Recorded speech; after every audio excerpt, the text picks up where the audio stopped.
Hello everyone, I am Lokesh, working as an assistant professor in Department of Physics, Maharaj Institute of Technology, Mysore. So in this session, we are going to discuss regarding the amplitude of the force vibration and its phase dependency upon the relative values of P and omega.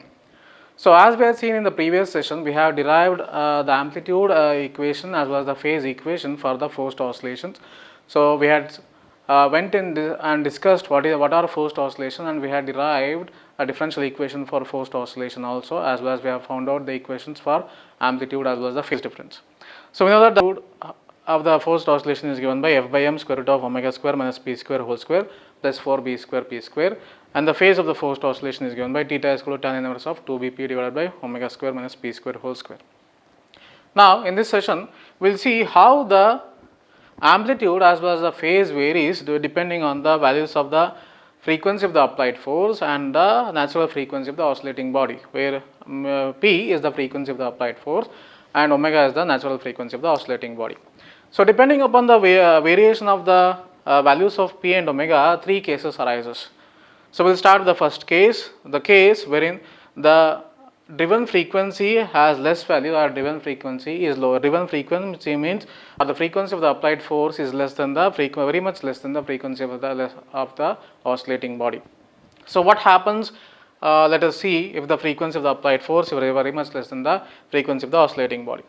Now as you can see, if I consider the value to be very small, the value of p to be very small, so as per se we can say the value of p square is very small, then we can say that in this equation omega square minus p square is nearly equal to omega square. Since the value of p square is very small, very negligible, what happens is that if I go on substituting the values of mathematical values for p, since it becomes p square, the values of p square goes on getting reducing as we go on substituting the values, very infinitesimal values or very negligible values.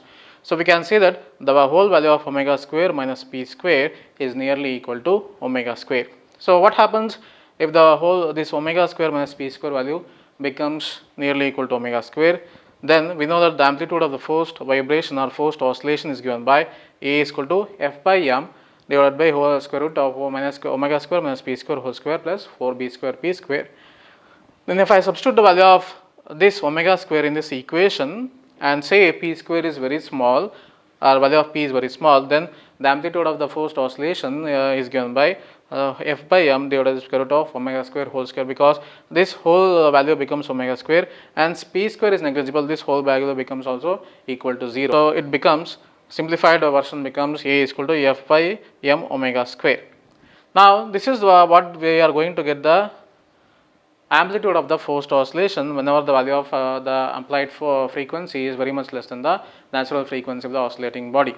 So A is equal to f by m omega square. Now let us see what happens to the phase of the forced oscillation.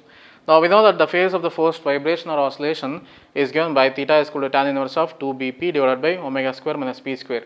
Now since the p value has very negligible value, or p has very negligible value, means the applied frequency value has very negligible value, we can say the whole 2bp divided by omega square minus p square whole becomes equal to 0. So tan inverse of 0 is equal to 0. So theta becomes equal to 0. What does it mean? So it means that there is no lag or phase difference between the displacement and the applied force. Applied force and displacement both are in phase. And what happens to amplitude? Here the amplitude only depends on the magnitude of applied force as well as the force constant. So as you can see, this is the magnitude of the applied force, this is the amplitude or the magnitude of the applied force, and f by m becomes the force constant. So the whole value of amplitude depends on only these two terms. The amplitude depends on the magnitude of applied force as well as the force constant, and it is independent of the frequency of the applied force. Okay, this is regarding what happens when the driven frequency or the frequency of the applied force is very much less than the value of the oscillating body. In the second case, in the value of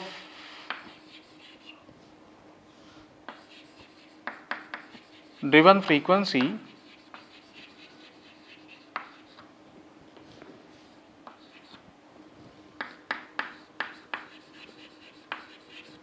is equal to frequency of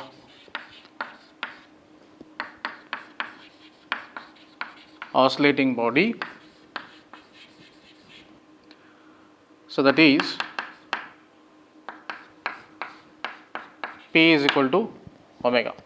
Now we are seeing in the second case where when the value of the driven frequency, or whenever the driven frequency means the frequency of the applied force is equal to the frequency of the oscillating body, mathematically we can say when P is equal to omega, then what happens to the amplitude?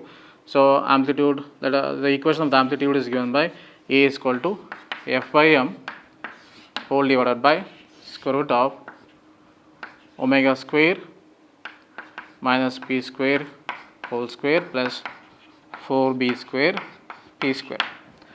Now we are saying that when the value of P becomes equal to omega, means the amplitude of applied driven frequency is equal to the frequency of the oscillating body. So we can write then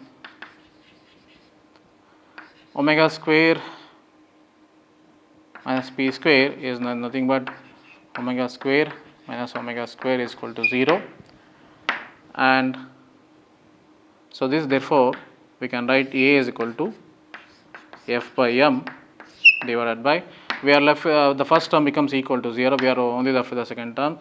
This is 4b square omega square square root.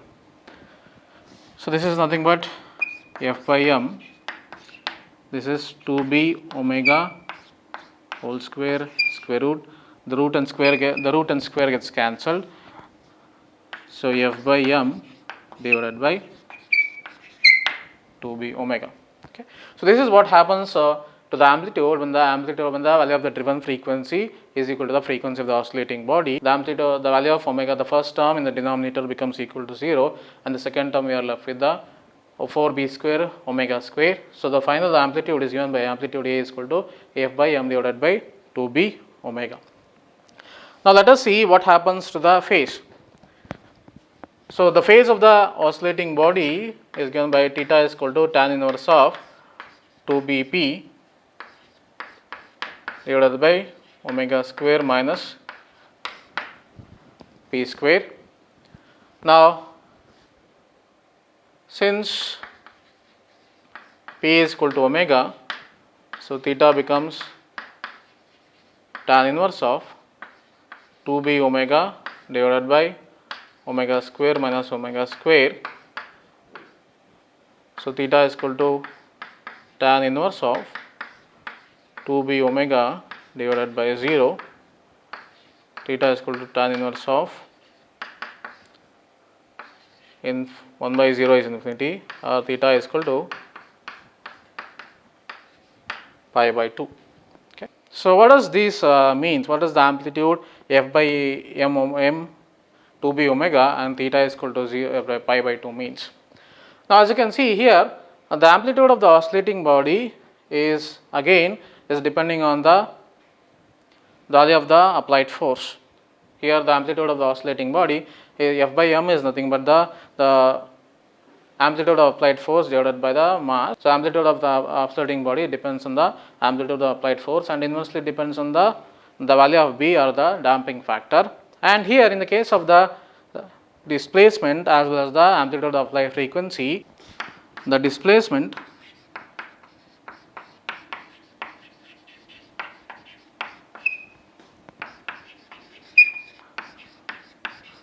lags behind the applied force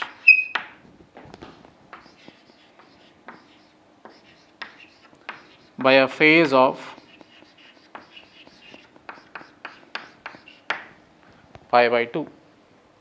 So the displacement lag behind the applied force by an angle of pi by 2. Now in this case of amplitude where the value of P is equal to omega, so this is a special case wherein we call this case as the resonance. The resonance is wherein the applied frequency is equal to the natural frequency of the oscillating body. So because of that, what happens is that the amplitude becomes maximum, amplitude of the oscillating body becomes maximum. The case wherein the frequency of the applied force is equal to the frequency of the oscillating body, that is called as the resonance, and the amplitude becomes f by m divided by 2b omega, and the phase becomes equal to pi by 2, means the displacement lags behind the applied force by a phase of pi by 2. Now this is the second case when the driven frequency is equal to the frequency of the oscillating body. Now in this case 3, we will say that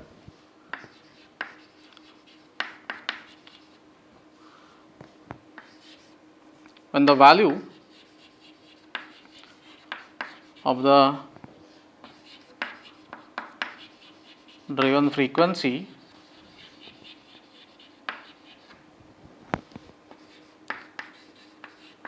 is more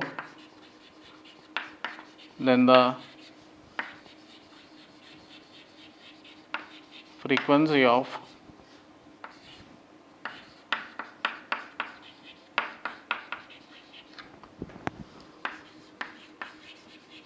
oscillating body, that is the value of p is very much greater than omega. We know that the amplitude A is given by f by m divided by square root omega square minus p square whole square plus 4b square p square, saying that the value of p is very much greater than omega, then omega square minus p square whole square is nearly equal to minus p square whole square is e to the power of 4.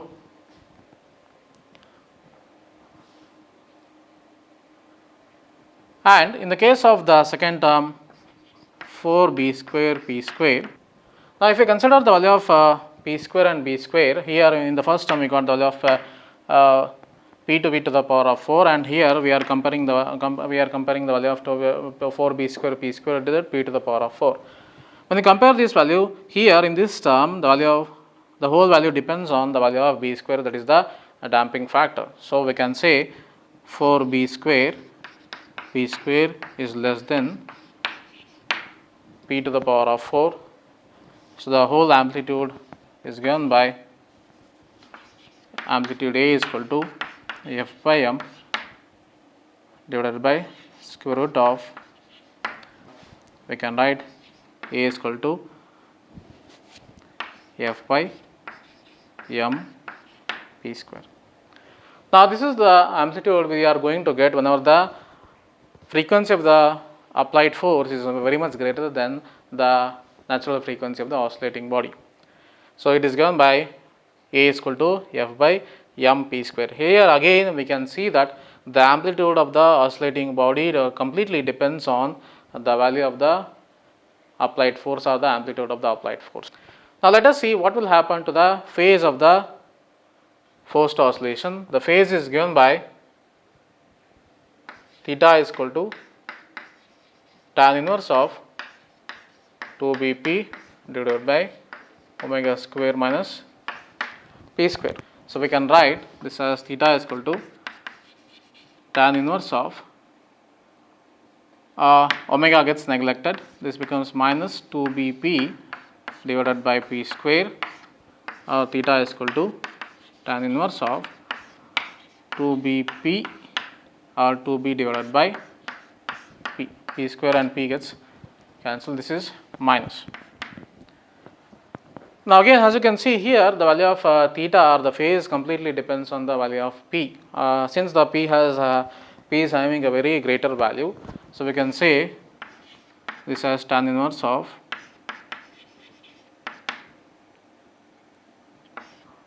minus of 0 or theta is equal to pi. Okay. If I consider the value of b to be very small, because here the value of p is much more when compared to the value of b. So we can say 2b is nearly equal to 0. So this becomes tan inverse of minus 0. So theta is equal to pi. So we can say that the phase of pi is existing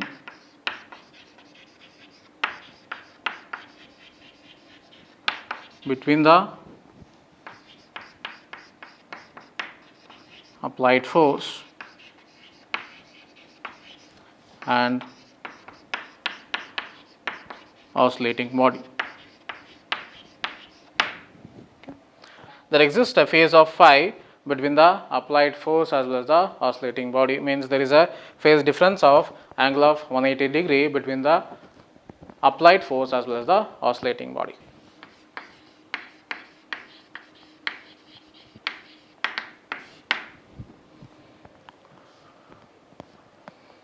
Now, what is resonance? Resonance is the condition wherein the frequency of the applied force becomes equal to the frequency of the oscillating body. So, such a condition we call it as a resonance. So, what happens when this condition arises, and what happens to the amplitude as well as the phase of the oscillating body when this condition takes place? Now, already we have seen that in the previous case, in the cases where we had discussed when the frequency of the applied force is equal to the frequency of the oscillating body, what happens to the amplitude and what happens to the phase.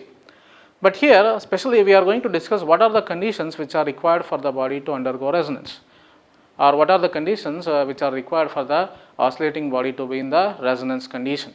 So, I repeat, resonance is a condition wherein the frequency of the applied force becomes equal to the frequency of the oscillating body.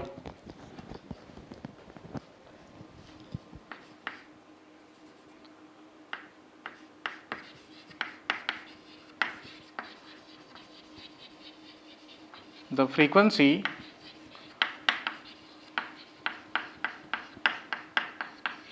of the applied force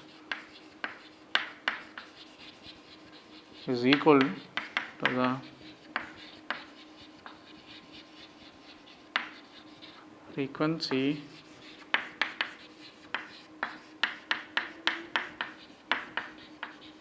of the oscillating body, then condition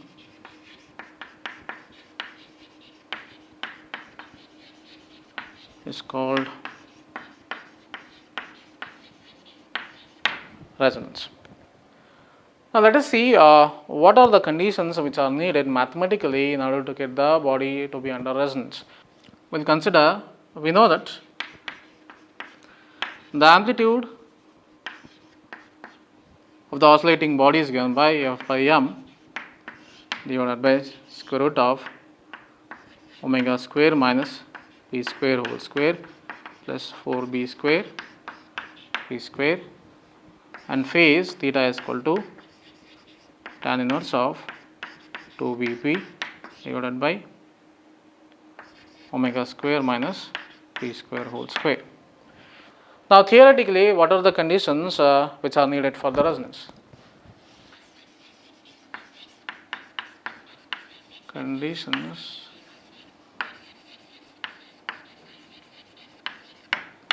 for resonance.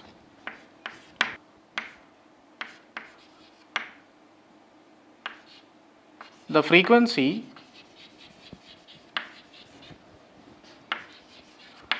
of the applied force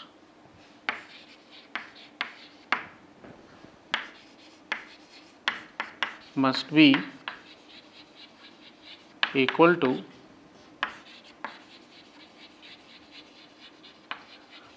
frequency of the oscillating body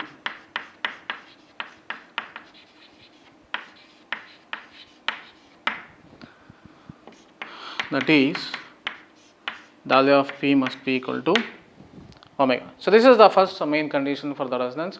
The frequency of the applied force must be equal to the frequency of the oscillating body, and the second main condition for the resonance to take place is depending on the value of P.